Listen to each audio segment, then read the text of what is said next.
ভৈরবপুর জিবিতে বিনা প্রতিদ্বন্দ্বিতায় সভানেত্রী হলেন বেগম সোয়াইবা।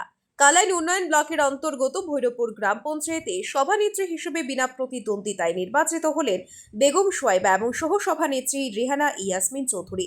বৃহস্পতিবার ব্লক কার্যালয়ে শপথ গ্রহণের পর সর্বসম্মতভাবে তাদের মনোনীত করা হয়। এই উপলক্ষে এলাকাবাসীর উদ্যোগে নবনির্বাচিত নেতৃত্বকে সংবর্ধনা জানানো হয়। উপস্থিত ছিলেন বিশিষ্টজন, রাজনৈতিক নেতৃবৃন্দ, শিক্ষক ও সাধারণ মানুষ। পরবর্তীতে এক বর্ণাঢ্য র্যালিতে শতাধিক মানুষ অংশ নেন।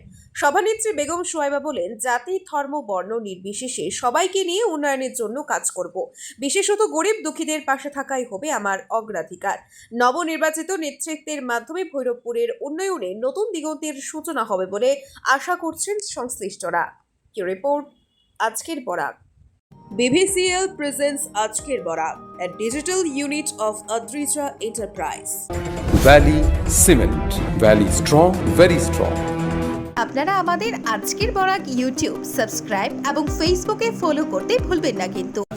ভৈরবপুর জিপির 1 নম্বর ওয়ার্ড বেগম সোয়াইবা 9 জন সাপোর্ট করেছে। এখন আটাই যে আমার ভৈরবপুর থেকে উন্নয়নের স্বার্থে কাজ করতাম, জনগণের পাশে থাকতাম, সব ধরনের সমস্যার সমাধান করার চেষ্টা করতাম।